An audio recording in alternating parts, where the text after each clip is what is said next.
Hi, I will show you a little birdhouse that I made,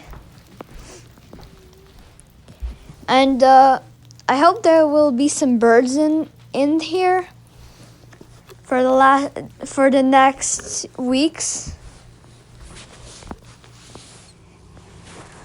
So hi, the birds has hatched. They are so tiny and pink.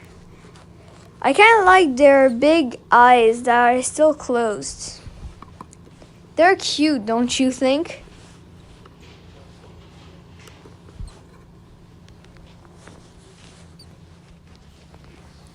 Now the birds has grown up. They have feathers and a new beak.